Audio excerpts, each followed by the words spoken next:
नमस्कार सभी को मेरी तरफ से प्यार भरा नमस्कार। उम्मीद करता हूं सभी की पढ़ाई बड़ी अच्छी चल रही होगी और अब वो समय आ गया है जब दो तीन टॉपिक्स के ऊपर मुझे और काम करना है। बाकी आपको अब आंसर राइटिंग सेशंस देने हैं जो होपफुली मैं ऑल्टरनेट डेज पे दूंगा।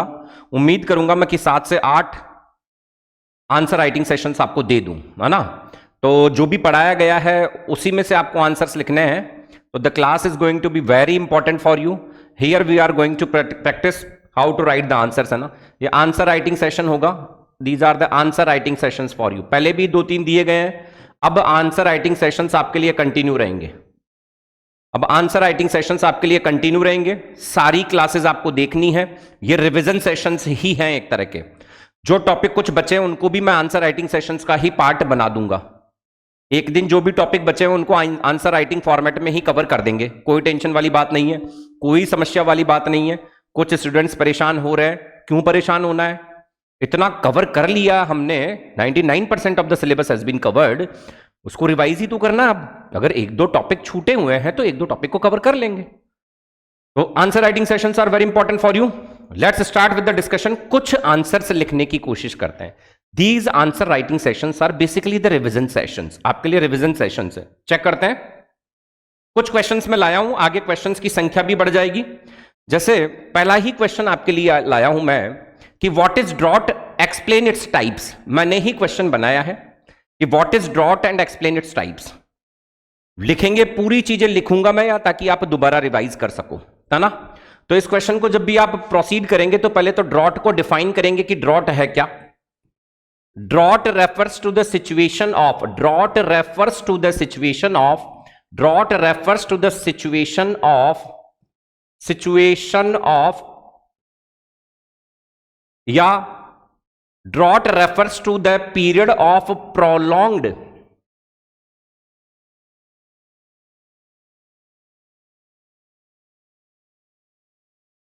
Situation of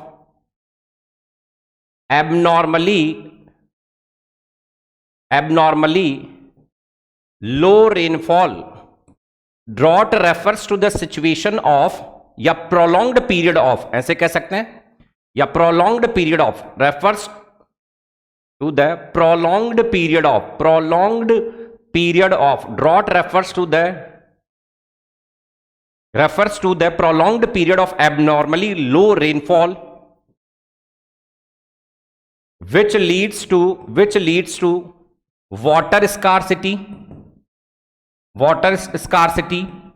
reduction of soil moisture, और क्या क्या था, reduction of soil moisture, crop failure and affects the ecosystem and livelihood, of people. ये तो ड्रॉट हो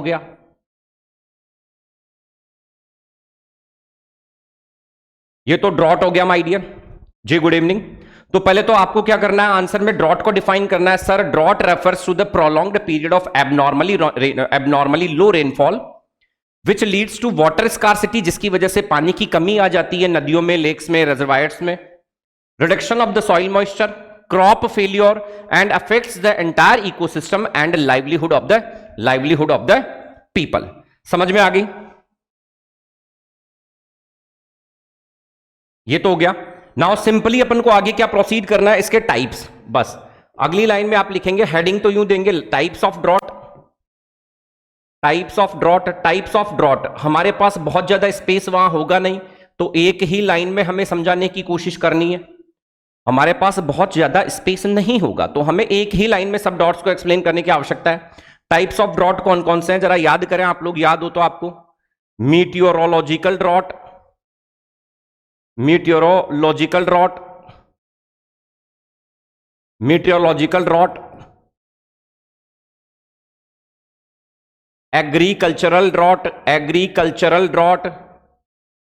एग्रीकल्चरल ड्रॉट, फिर उसके बाद में hydrological drought,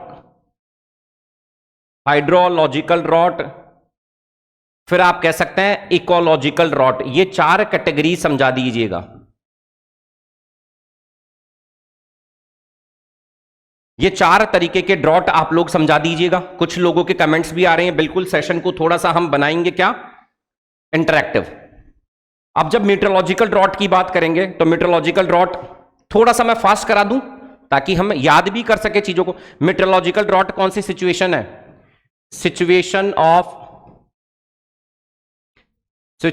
of abnormally low rainfall, जहां रेनफॉल कम होता है, एबनॉर्मली लो रेनफॉल या rainfall, situation of rainfall lower than the normal, है ना, rainfall lower than normal rainfall, lower than normal rainfall, normal rainfall से कम होता है तो मीटरोलॉजिकल। एग्रीकल्चरल ड्रॉट का मतलब it is the situation of reduced soil moisture. Agricultural drought कब आएगा, जब सॉइल मॉइस्चर कम हो जाएगा। Situation of reduced soil moisture leading to crop failure. 2 question करवा रहा हूं इसी में मैं, ड्रॉट की डेफिनेशन भी, ड्रॉट के टाइप्स भी। Hydrological drought is the situation of water scarcity या water scarcity, it is the situation of water scarcity in पानी की कमी हो जाना, in rivers, lakes, streams and ground water, यहां पर पानी की कमी आ जाना, ग्राउंड वाटर। और ecological drought, situation in which the productivity of the ecosystem falls, बस सिचुएशन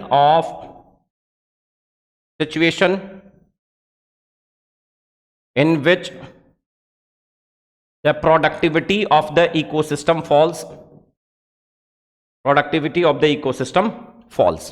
ऐसे एनालिस्ट कर देंगे डिफरेंट टाइप्स ऑफ ड्रॉट्स को। तो these are the different types of droughts and डिटेरेट, इस तरह से समझा देना, एक एक लाइन में ही आपको समझा देना है। समझ में आ गई ड्रॉट के ऊपर आपको कहानी समझ में आ गई होगी मेरे हिसाब से। एक एक करके देखते हैं सभी क्वेश्चंस को।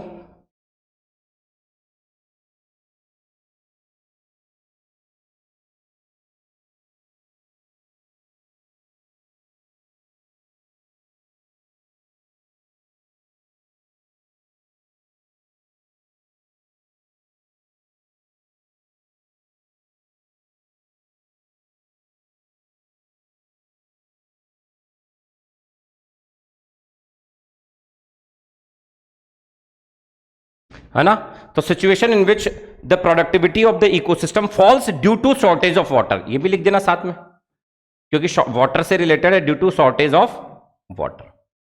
So ecological drought is the situation in which the productivity of the entire ecosystem falls due to productivity of the entire ecosystem falls due to shortage of the water, and it may affect the livelihood of the people. तो sometime ecological drought को आप एक socio economic drought भी कह सकते हैं, या socio economic drought एक अलग कैटेगरी के रूप में आप एक्सप्लेन कर सकते हैं। एनसीईआरटी ने 4 ही किए हैं, 4 कीजिएगा। Explain institutional framework for disaster management in India. मैं फर्स्ट यूनिट से क्वेश्चंस लाया हूं आज, ऐसे ही अलग अलग यूनिट से क्वेश्चन उठाएंगे। Explain institutional framework for disaster management in India. Disaster management के लिए इंस्टीट्यूशनल फ्रेमवर्क क्या है इंडिया में, वो आपको एक्सप्लेन करना है। What is the institutional framework for disaster management in India, बताइए जल्दी से। The disaster management act 2005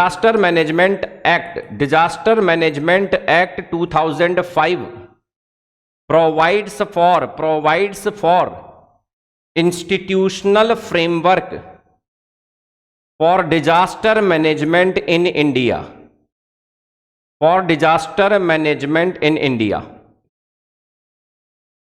which is as follow. The Disaster Management Act 2005. The Disaster Management Act, very nice Pankaj. Disaster Management Act 2005 provides for institutional framework for disaster management in India, which is as follow. उसमें आप एक एक करके बताएंगे। National disaster management authority, national disaster management authority आप जानते हैं, it is a statutory authority under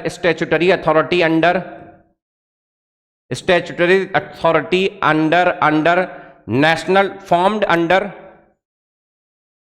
under disaster management act 2005. It is apex body chaired by, थोड़ा फास्ट रहूंगा, apex body chaired by Prime Minister of India. It is an apex body chaired by Prime Minister of India, and it is responsible for national level policy and program formulation. Responsible for national level policy making. बस इतना लिख दीजिए, national level policy and guideline making. बिल्कुल अच्छे से किया जा सकता है. एनडीएमए के बाद में अगली स्टेट डिजास्टर मैनेजमेंट अथॉरिटी, वही formed under, it is a statutory authority formed under. बिल्कुल लिखिए ये वर्ड आप, आपके पास अगर जगह हो तो जगह के हिसाब से हमें करना है. Statutory authority formed under disaster management act 2005, chaired by chief minister of respective state, chaired by CM of respective state. और क्या लिखेंगे, responsible for state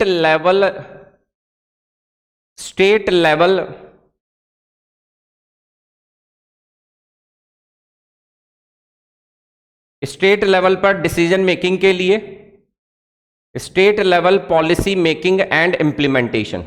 state level पर पॉलिसी मेकिंग भी करती है और जो नेशनल पॉलिसीज या गाइडलाइंस होती है उनको इंप्लीमेंट भी करती है. State level policy making and implementation, state level policy making and implementation. फिर सर आगे डीडीएमए को दिखा सकते हैं, डिस्ट्रिक्ट डिजास्टर मैनेजमेंट अथॉरिटी. ये भी statutory authority formed under disaster management act, same statutory authority formed under disaster management act 2005, chaired by district magistrate of respective district, और it is grass root level execution authority. It is grass root level execution authority, grass root level implementation या execution authority, grass root level implementation या execution authority, grass root level implementation या execution authority है DDM में. फिर इसके बाद में national disaster response force, national disaster response force की बात कर लेंगे. Responsible for relief and rescue, ना, relief and rescue of the people affected by disaster.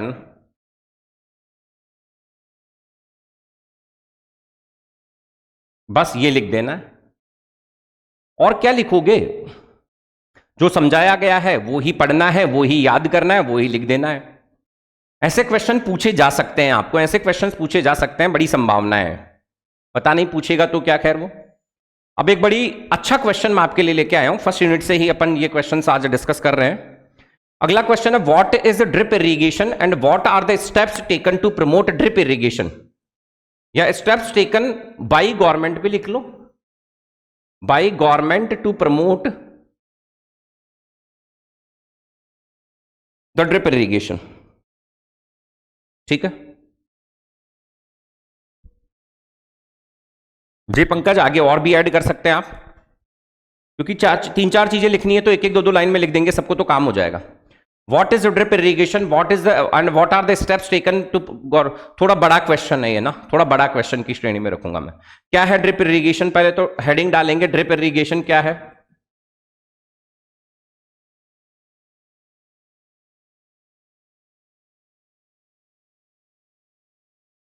It is a modern irrigation technique, ऐसे लिखो ना, modern irrigation technique that applies water directly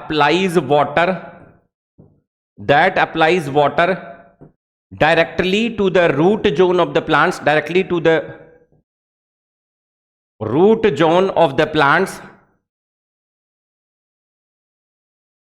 that applies water directly to the root zone of the plants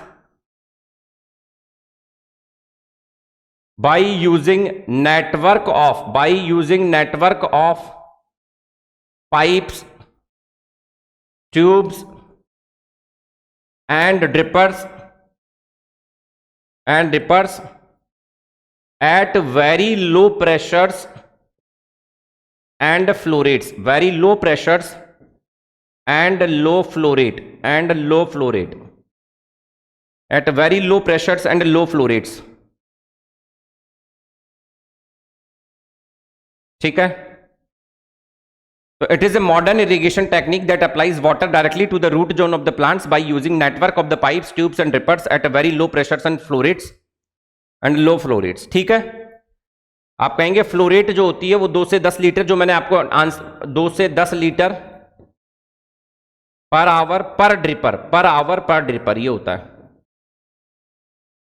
currently in India. एक data दे दें आप अगर देना चाहो तो, currently in India around 46.37 lakh hectare of land is under drip irrigation, now the steps taken to promote drip irrigation, बस वो लिख दीजिए आगे, steps taken by the government, heading दीजिएगा ना, steps taken by government to promote drip irrigation, steps taken by the government to promote drip irrigation, steps taken by the government to promote the drip irrigation क्या क्या है बताइए। एक तो पर drop more crop scheme,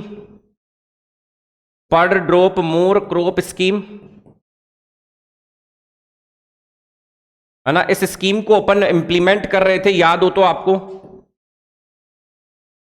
under प्रधानमंत्री कृषि सिंचाई योजना, एक सेंट्रल सेक्टर स्कीम है ना। प्रधानमंत्री कृषि सिंचाई योजना एक सेंट्रल सेक्टर स्कीम है, उसके अंडर अपन पर ड्रॉप मोर क्रॉप स्कीम को 2015-16 से 22 तक, 2021-22 तक तो इसे PMKSY के अंडर, प्रधानमंत्री कृषि, याद आ रहा हो तो आपको, 2015-16 से 2021-22 तक हम इसे PMKSY के अंडर ऑपरेट कर रहे थे। अब इसे प्रधानमंत्री राष्ट्रीय कृषि विकास योजना या राष्ट्रीय कृषि विकास प्रोग्राम के अंडर इंप्लीमेंट कर रहे हैं 22-23 से आगे। इसमें आपको पता हो तो क्या दिया जाता है, फाइनेंशियल असिस्टेंस दी जाती है for the adoption of micro irrigation unit.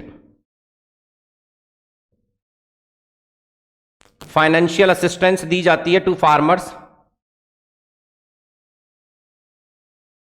For installation of micro irrigation unit, for installation of micro irrigation unit, है ना। माइक्रो इरिगेशन यूनिट के इंस्टॉलेशन के लिए 55% ऑफ द कॉस्ट और 45% of the cost of the unit, 55% of the cost of the unit और 45% of the cost of the unit. याद आ रहा तो आप, 45% to all farmers, to all categories of farmers, and 55% of the cost of the unit to small and marginal farmers. याद आ रहा आप लोगों को, ये लिख देंगे, ठीक है। राजस्थान गवर्नमेंट इसमें एक लॉन्च कर रही है ड्रिप संयंत्र प्रोग्राम। राजस्थान गवर्नमेंट जो है एक ड्रिप संयंत्र प्रोग्राम लॉन्च कर रही है।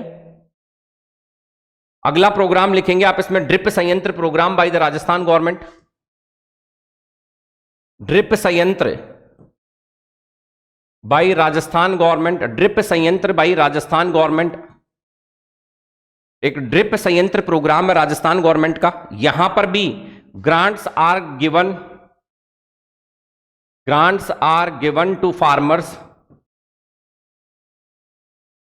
for installation of micro irrigation unit, है ना, micro irrigation unit. 75% of the unit cost किसको? Small and marginal farmers, small and marginal farmers को। नई चीज बता रहा हूं, grants are given to the farmers for installation of micro irrigation unit, जिसमें 75% of the unit cost to small and marginal farmers, farmers belonging to the SC category, ST category and women farmers. और 70% of the unit cost, 70% of the unit cost to all other categories, to all other farmers, to all other categories of the farmers. इसके अलावा government of Rajasthan ने एक नए फल बगीचों की स्थापना इनिशिएटिव लॉन्च किया है। नए फल बगीचों की स्थापना इनिशिएटिव, नए फल बगीचों की स्थापना, नए फल बगीचों की स्थापना, ये भी by government of Rajasthan, government of Rajasthan. यहां पर स्पेसिफिक ऑर्चार्ड फार्मिंग को प्रमोट करने के लिए, सिट्रस फ्रूट कल्टीवेशन के लिए, है ना, for orchard farming, for orchard farming. और यहां पर भी वही काम है, ऑर्चार्ड फार्मिंग मतलब सिट्रस फ्रूट्स के कल्टीवेशन को प्रमोट करने के लिए, सिट्रस फ्रूट्स के कल्टीवेशन को प्रमोट करने के लिए एक प्रोग्राम है, नए फल बगीचों की स्थापना। इसमें भी वही है, 50% of the grant, 50% grant for small and marginal farmers, 50% grant for small and marginal, और एडिशनल 25%, सॉरी,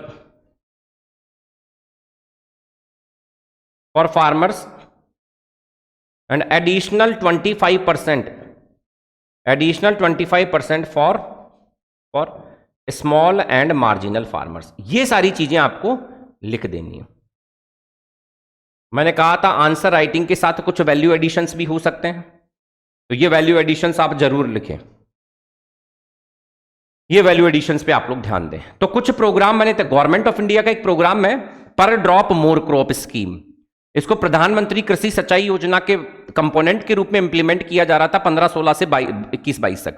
22-23 से इसको प्रधानमंत्री राष्ट्रीय कृषि विकास योजना के तहत इंप्लीमेंट किया जा रहा है। एक सेंट्रल सेक्टर स्कीम है with the contribution of centre and state in the ratio 60:40, ये अपन ने डिस्कस किया था। और इसमें भी जो फार्मर्स जो माइक्रो इरिगेशन यूनिट इंस्टॉल करते हैं उनको सब्सिडी प्रोवाइड की जाती है। जो सब्सिडीज थी वो 55% और 45% थी पर ड्रॉप मोर क्रॉप में।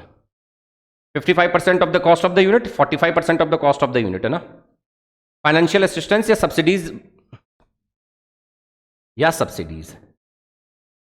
सब्सिडी प्रोवाइड की जा रही थी। इसके अलावा राजस्थान गवर्नमेंट के 2 इनिशिएटिव बताए मैंने। एक तो ड्रिप संयंत्र, जहां पर माइक्रो इरिगेशन या ड्रिप इरिगेशन यूनिट इंस्टॉल करने के लिए फार्मर्स को फाइनेंशियल असिस्टेंस या ग्रांट्स दी जाएंगी।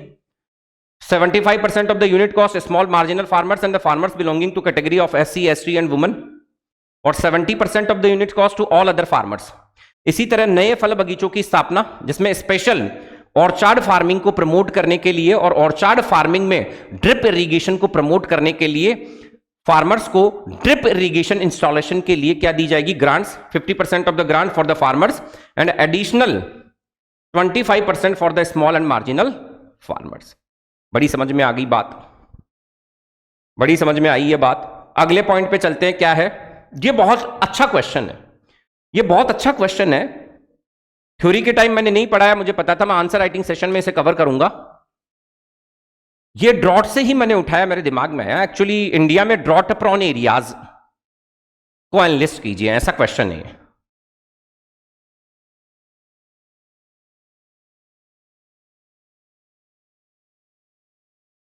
जब ड्रॉट प्रॉन एरियाज की बात करते हैं इंडिया में, तो इंडिया को ड्रॉट प्रोन एरियाज कौन कौन से हैं, या ड्रॉट प्रोन रीजन्स इंडिया में कौन कौन से हैं ना। Drought prone regions in India की बात कर ले या एरियाज की बात कर ले, एक ही बात है। मतलब जहां ड्रॉट की संभावनाएं ज्यादा हैं, जहां वर्षा कम होती है, तो on the basis of severity of drought, ये आप लिख लीजिएगा आंसर, बहुत अच्छे से लिखना है इस आंसर को ना। आप लिखेंगे, मैं कहा था बहुत वैल्यू एडिशन कर दूंगा मैं आंसर राइटिंग में। ऑन द बेसिस ऑफ, क्योंकि ये पूछा जा सकता है question, on the basis of severity of drought, severity of drought, drought, India can be divided into, India can be divided into 3 regions. India can be divided into 3 regions. 3 regions. On the basis of severity of drought, India can be divided into 3 regions. On the basis of severity of drought, whole India can be divided into the 3 important regions, है ना। कौन कौन से हैं? Extreme drought affected areas, extreme drought prone या drought affected areas, extreme drought prone areas, severe drought prone areas, severe drought prone areas,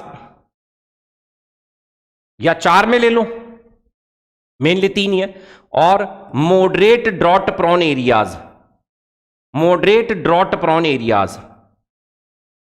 और फिर बाकी का जो इंडिया बचेगा, बाकी का जो इंडिया बचेगा वो रहेगा नो ड्रॉट प्रोन एरिया। तो एक्सट्रीम ड्रॉट प्रोन एरियाज, जहां पर ड्रॉट की संभावनाएं बहुत ज्यादा अधिक है, वो एरियाज जहां इनसे कम है, और वो एरियाज जहां मॉडरेट संभावनाएं हैं ड्रॉट की। Extreme drought prone areas, severe drought prone areas and moderate drought prone areas.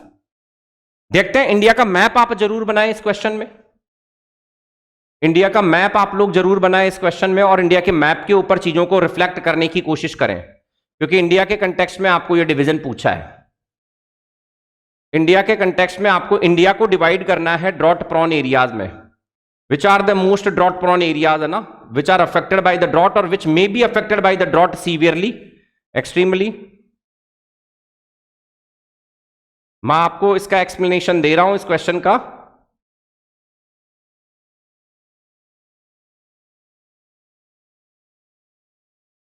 जब अपन ड्रॉट प्रोन एरियाज की बात करते हैं तो देखिए, राजस्थान में अरावली के वेस्ट वाला जो पार्ट है, if you will mark over here Aravalli, और अरावली के वेस्ट वाला जो पार्ट है राजस्थान का वो, और पूरा का पूरा ये उत्तरी गुजरात, ये आता है पूरा का पूरा एक्सट्रीम ड्रॉट प्रोन एरियाज में।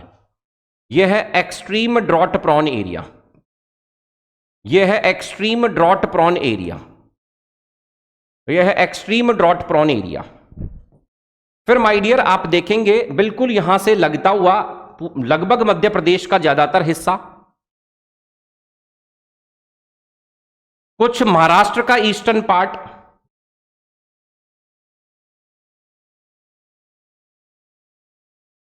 और ये कर्नाटका और आंध्रा के इंटीरियर पार्ट्स जो है, कर्नाटका के पठार के और आंध्रा के पठार के जो आंतरिक भाग है, Vidarbha area of the Maharashtra including, और तेलंगाना, आंध्रा और कर्नाटका के जो इंटीरियर रीजन्स हैं, ये पूरा का पूरा जो रीजन आपको बता रहा हूं मैं अब, ये है severe drought prone area.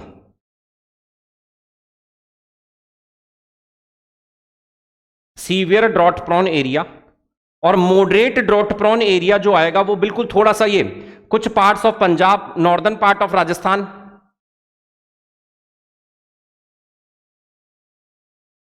Northern part of Rajasthan ले लीजिएगा, गुजरात ले लीजिएगा, ये थोड़ा सा पार्ट यूं लगता हुआ, मैप के ऊपर डिपिक्शन है पूरा का पूरा, शेयर करूंगा मैं ये फाइल आपके साथ। दिस पार्ट, ये थोड़ा सा ये वाला एरिया, और यू विल फाइंड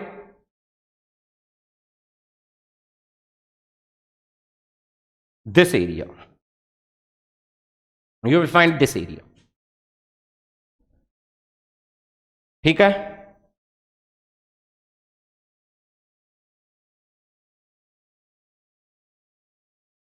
इसको थोड़ा अंदर कर दीजिएगा,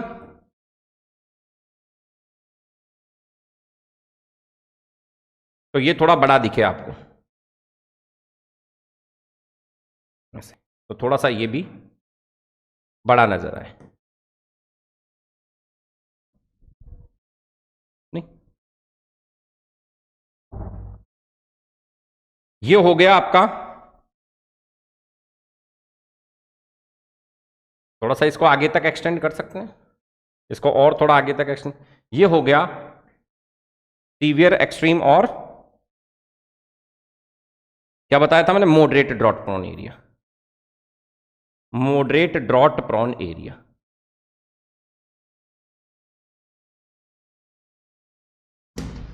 ठीक है, ये हो गया, यहां तक समझ में आ गई। इस तरह से ड्रॉट प्रोन एरियाज को आप बता सकते हैं।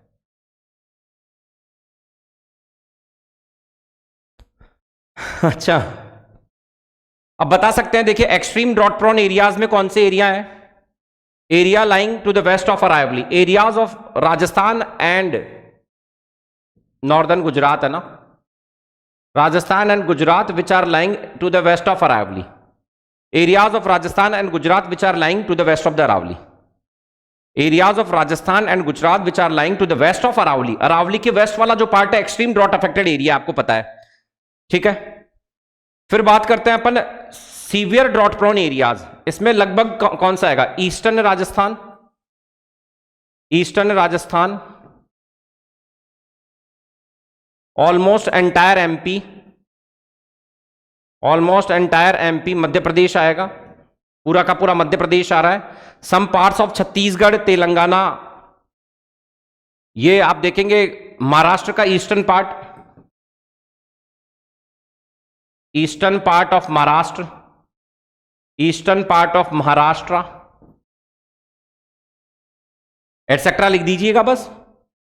और मॉडरेट ड्रॉट प्रोन एरियाज में, मॉडरेट ड्रॉट प्रोन एरियाज में रिमेनिंग गुजरात या नॉर्दर्न गुजरात लिख लीजिएगा, रिमेनिंग गुजरात। मैप के ऊपर तो आपको बताना आना चाहिए कौन सा एरिया कहां है। And parts of Maharashtra, Telangana and Andhra plateau, parts of Maharashtra, Telangana and Andhra plateau, ठीक है। तो इस तरह से आपको ड्रॉट प्रोन एरियाज को मैप के ऊपर डिपिक्ट करना है, drought prone areas in Rajasthan. मैं भी ये टेक्निकल टीम को कहता हूं कि एनसीईआरटी की वो एक इमेज आपको बता दी जाएगी जिसमें ये डायग्राम बना हुआ है।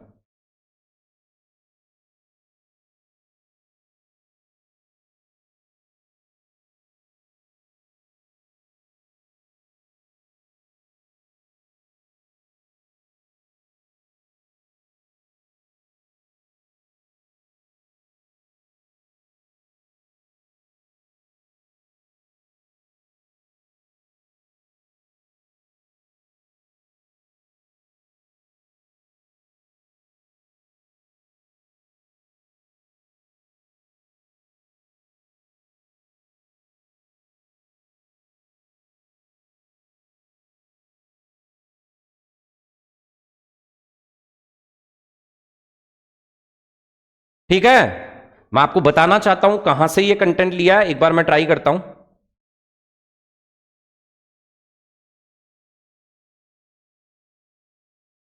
आप देखिएगा,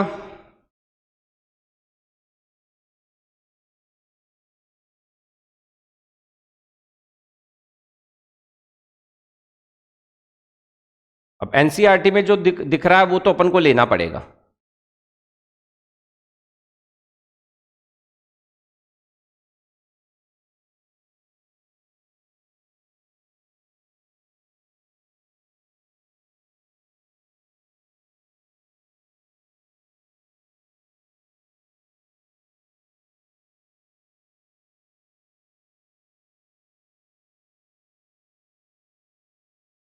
नहीं, चैप्टर का नाम नहीं दिया इसमें। हाँ, सही सही चैप्टर खुल गया भाई।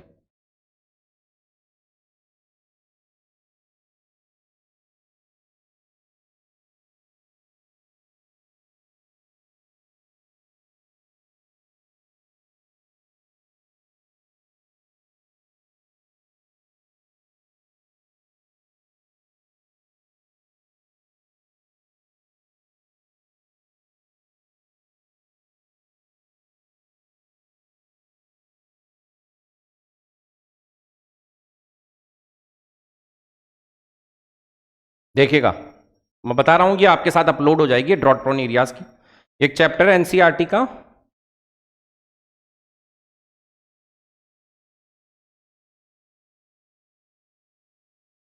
ये देखिए, ये रहा, अच्छे से नजर आ रहा होगा आपको, बिल्कुल दिख रहा है। यहां पर ड्रॉट प्रोन एरियाज डिपिक्ट कर रखे हैं। यहां पे ड्रॉट प्रोन एरियाज, ये देखिए, ये वाला पार्ट जो है, कुछ parts of Rajasthan and Gujarat extremely drought prone area है। Extreme drought prone area zone 1। फिर सीवियर ड्रॉट प्रोन एरिया आएंगे, ब्लैक वाला पार्ट जो मैं बता रहा हूं, सीवियर ड्रॉट प्रोन एरियाज में ये वाला एरिया है, severe drought prone area. And then finally red वाला जो रहेगा, जो मैंने आपको बताने की कोशिश की अभी कुछ, ये वाला आ जाएगा moderate drought prone area. Red वाला मॉडरेट ड्रॉट प्रोन एरिया में आ जाएगा, ब्लैक वाला सीवियर ड्रॉट प्रोन एरिया में आ जाएगा, और ये वाला दिख रहा है। तो ये एनसीईआरटी की इमेज मैं आप लोगों के साथ शेयर कर दूंगा।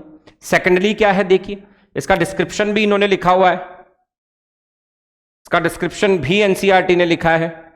टाइप्स ऑफ ड्रॉट भी लिखे हैं इन्होंने, agricultural drought, hydrological drought, ecological drought, meteorological drought. चारों आपको अच्छे से नहीं दिख रहा होगा, ये एनसीईआरटी की पीडीएफ आपको शेयर कर दी जाएगी ड्रॉट को लेकर।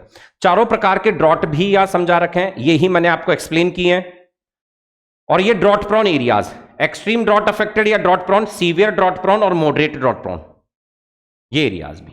तो ये पीडीएफ आपके साथ शेयर कर दूंगा, थोड़ा सा रीड आउट कर लीजिएगा, बाकी मैंने लिखवा दिया ही आपको, ठीक है। ओके, वेरी नाइस डियर, काम हो गया। अगले क्वेश्चन पे चलते हैं। Drought prone areas in India हमने देख लिया है, चलिए अगले क्वेश्चन पे चलते हैं हम। चलिए आ जाइए, बहुत अच्छा क्वेश्चन था। What do you mean by precision farming, एक छोटा क्वेश्चन लिया है मैंने। What do you mean by the precision farming, बिल्कुल डायरेक्ट ऐसा क्वेश्चन पूछा जा सकता है। तो क्या होता है precision farming?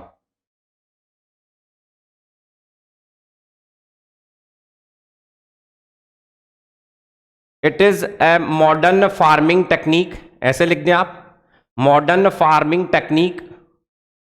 It is a modern farming technique that applies, यहीं पर लिखना है, बहुत कॉम्प्रिहेंसिव डेफिनेशन लिखनी है, that applies agri inputs, agri inputs bracket में लिख दे, which water, fertilisers and pesticides,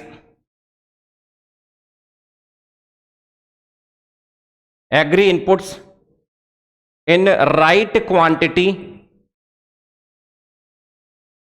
at right place and at right time,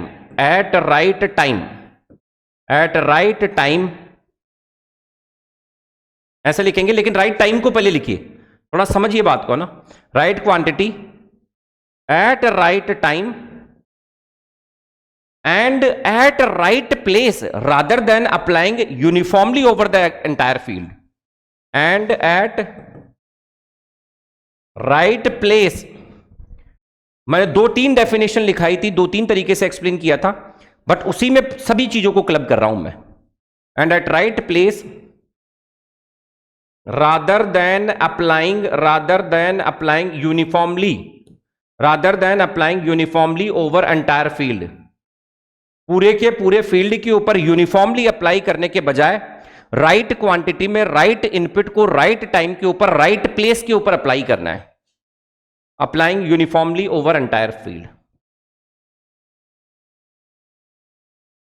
समझ में आ रही है? और वो डायग्राम भी बता देना, छोटा सा एक डायग्राम बता देना, प्रेसिजन फार्मिंग, राइट इनपुट, ऐसे एक डायग्राम दे देना, right input, right amount, right time and right place, कर सकते हैं काम को। एक छोटा सा डायग्राम भी दे दीजिएगा कॉम्प्रिहेंसिव। इसमें 8 मार्क्स के क्वेश्चन भी कवर हो रहे हैं। जैसे मैंने आपको 8 मार्क्स का क्वेश्चन दिया था, ये ड्रिप इरिगेशन वाला 8 मार्क्स का क्वेश्चन था, ड्रिप इरिगेशन वाला 8 मार्कर क्वेश्चन था। 8 मार्कर क्वेश्चन भी कर लेंगे, बड़े क्वेश्चंस भी करेंगे, आप टेंशन मत लीजिए, इन टॉपिक्स में से निकालेंगे और निकालेंगे, अभी तो जस्ट चल रहे हैं अपन। ये भी 5 मार्कर में आ सकता है। Differentiate between the internal rate of return, हाँ, अब जो क्वेश्चन आया आपके सामने उस क्वेश्चन को देखेंगे।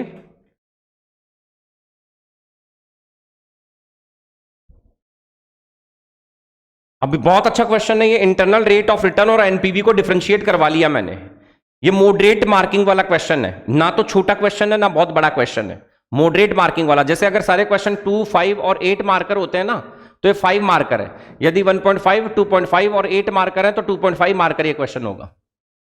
जब भी डिफरेंशिएट की बात होगी तो आपको क्या करना है, टेबुलर फॉर्म में जाना है।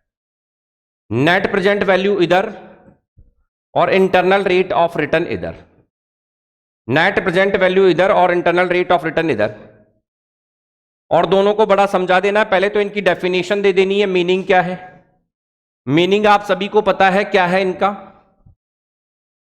मीनिंग क्या है, मीनिंग दोनों का बताना है। It represents, net present value refers to the, it is the difference between the, कहीं का, it is the difference between present value of the cash inflows and cash outflows, present value of the cash inflows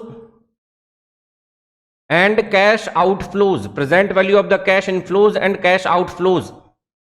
जबकि internal rate of return क्या होती है, it is discount rate, it is discount rate at विच,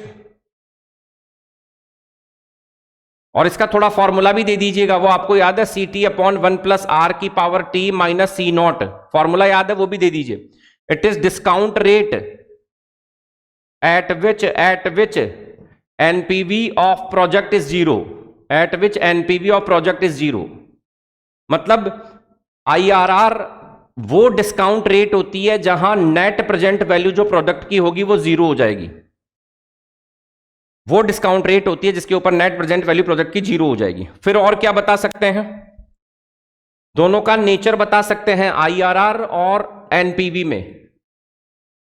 अच्छा question है ये, इनका nature बता सकते हैं। नेट प्रेजेंट वैल्यू जो होती है वो एब्सोल्यूट होती है, मेजर्ड इन यूनिट्स है ना, मेजर्ड इन अमाउंट या रुपीज में, जबकि internal rate of return is measured in percentage. ये तो परसेंटेज होती है क्योंकि ये डिस्काउंट रेट ही तो है।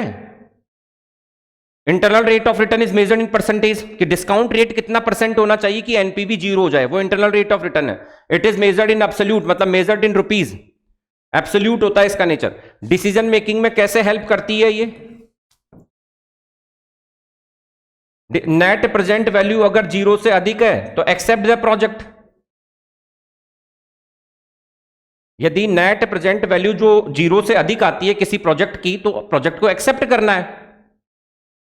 और इंटरनल रेट ऑफ रिटर्न में क्या करना है, if IRR is more than the cost of capital, internal rate of return is more than the cost of the capital, then accept the project, then accept the project. तो accept करना project को। इसका objective लिख दीजिए क्या है, net present value जो method होता है, net present value capital budgeting technique से दोनों, नेट प्रेजेंट वैल्यू जो मेथड होता है, जो मेथड है, नेट प्रेजेंट वैल्यू मेथड का जो ऑब्जेक्टिव है वो होता है क्या, to maximise shareholders wealth, to maximise shareholders wealth, shareholder के वेल्थ को मैक्सिमाइज करना है। और ये बताता है shows earning capacity of the project, shows earning capacity of project, shows earning capacity of the project. ये project की अर्निंग कैपेसिटी को बताता है। कर सकते हैं, वही बता दिया। एनपीवी ग्रेटर देन 0 मतलब पॉजिटिव है तो accept the project, NPV less than 0 reject the project, और इनडिफरेंशिएट या न्यूट्रल होगा एनपीवी। तो एक ही लिख दो आप तो डिसीजन मेकिंग में। नेचर एब्सोल्यूट है, measured in percentage. Decision making का क्राइटेरिया दोनों में ये होता है। इसका ऑब्जेक्टिव हो जाता है maximise the wealth of the shareholder. ये shows earning capacity of the project, ये प्रोजेक्ट की अर्निंग कैपेसिटी को इंडिकेट करता है। जब इनके ऊपर प्रेफरेंस की बात आती है mostly preferred and reliable method, जब इन दोनों की रिलायबिलिटी की बात आती है तो NPV method is most preferred and reliable, most preferred and reliable method. 5 बिंदु लिख दीजिए। अब आपको याद ये दिमाग में आ जाएगा कि दोनों के बीच में अंतर से कहीं ना कहीं क्वेश्चन आ सकता है। Most preferred and reliable method, least preferred and reliable, least preferred and reliable in comparison to NPV. तो 5 बिंदु लिख देंगे आप, 5 बिंदु लिख दीजिए और आंसर को कंप्लीट कर दीजिए। अब जब भी एनपीवी और आईआरआर पढ़ो तो उनके बीच की एक डिफरेंस टेबल बना लीजिएगा माय डियर। एनपीवी और आईआरआर पढ़ो तो दोनों के बीच की डिफरेंस टेबल आपको बना लेनी है। कोई टेंशन नहीं है, कोई समस्या नहीं है। समझ में आ गई है बात?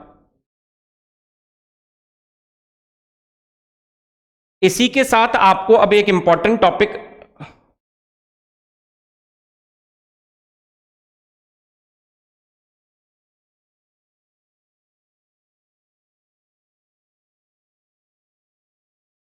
एक और इंपॉर्टेंट क्वेश्चन आपके लिए।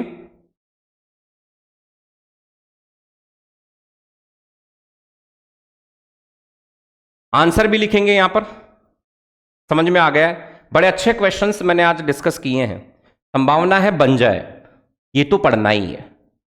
बहुत सारी चीजें भी कवर कर ली है, आगे और आंसर राइटिंग्स करेंगे। Analyst the objectives of national agro forestry policy.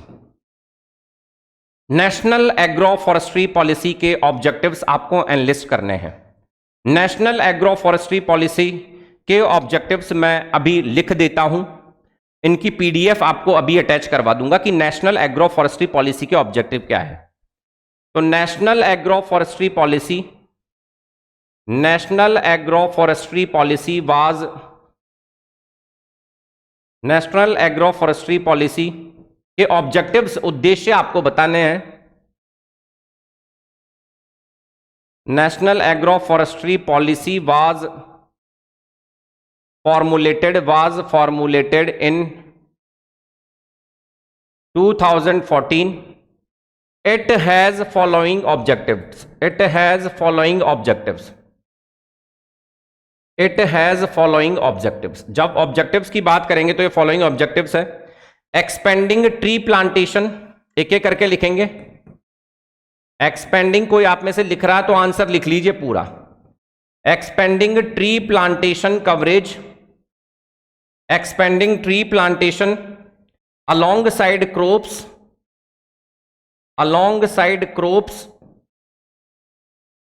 to improve farm productivity, farm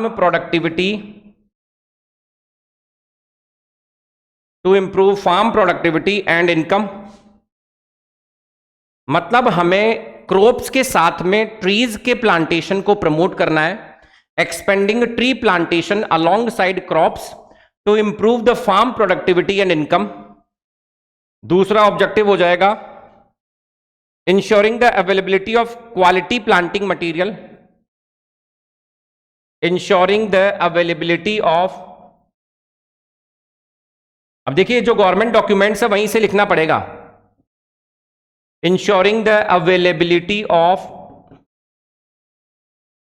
quality planting material, ensuring the availability of quality planting material QPM, including quality seeds etc. Popularizing agroforestry models, ऐसे popularizing the agroforestry models with respect to the specific area।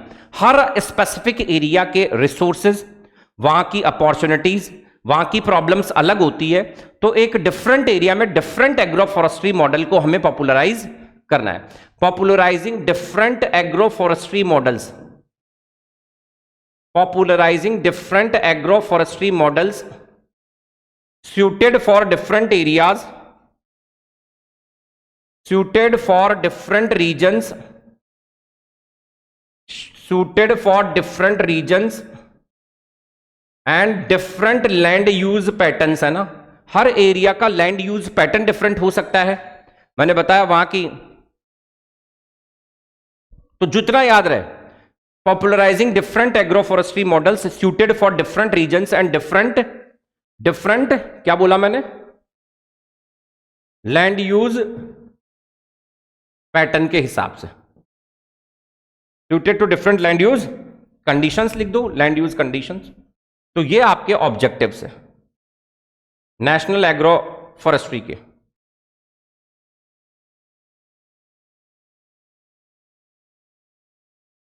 Creating national database,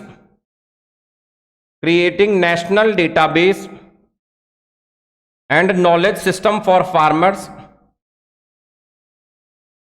and knowledge system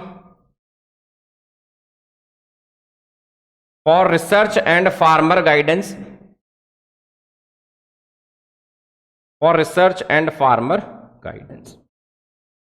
ऐसे ही करके 2-3 objective और हैं।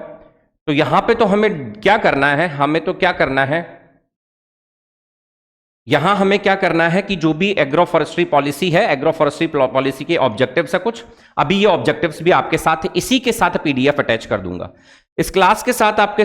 ये देखिए बाकी सब चीजें तो बहुत सारी चीजें करवा रखी हैं, कुछ वैल्यू एडिशन अगर अपन ने किया है, कुछ वैल्यू एडिशन हमने किया है, तो एग्रो फॉरेस्ट्री बहुत अच्छे से पढ़ ली है, पहले रिवाइज कर चुके हैं। आज मैंने क्वेश्चन ऐसा बना दिया कि कोई अगर गैप रह गया है तो वो कवर हो जाएगा। तो अभी objectives national agro forestry policy के आपको मिल जाएंगे पीडीएफ फॉर्मेट में, और ड्रॉट प्रोन एरियाज आपको मिल जाएंगे, ड्रॉट प्रोन एरियाज भी मिल जाएंगे अभी इसी क्लास के साथ में। तो मुझे लगता है क्लास बड़ी फ्रूटफुल रही होगी। थोड़ा वैल्यू एडिशन भी हम कंटेंट में कर पा रहे हैं, थोड़ा रिवीजन भी सर हम कंटेंट में कर पा रहे हैं, थोड़ा रिवीजन भी हुआ है, थोड़ा वैल्यू एडिशन भी हुआ है। ऐसी क्लासेस मैं आपको लगातार देता रहूंगा, एक आध दिन छोड़कर। अगली क्लास मैं सोच रहा हूं प्लान करूं संडे को आपके लिए, तो तैयार रहिएगा। संडे को इस क्लास के साथ में ऐसे ही एक क्लास और लेके आता हूं संडे को, ऐसे ही 6-7 क्वेश्चन, फिर एक आध दिन छोड़ के फिर 6-7 क्वेश्चन, तो उससे हमारा रिवीजन होता रहेगा। हम कंटिन्यूअसली कांटेक्ट में रहेंगे, टच में रहेंगे हम सब्जेक्ट के साथ। आज फर्स्ट यूनिट से क्वेश्चंस बनाए, आगे फर्स्ट यूनिट का जो रिमेनिंग पार्ट है और उसके आगे वाला जो पार्ट है वहां से क्वेश्चन बना दूंगा थोड़े से, फिर उसके आगे से क्वेश्चन बना देंगे, ठीक है। तो मुझे लगता है आज की क्लास बड़ी आपके लिए फ्रूटफुल रही होगी। मिलते हैं नेक्स्ट क्लास में। Thank you very much everyone. 2 PDF आपको इसी क्लास के साथ अटैच मिल जाएगी, नेशनल एग्रो फॉरेस्ट्री पॉलिसी और साथ में drought prone areas. Okay, thank you very much everyone.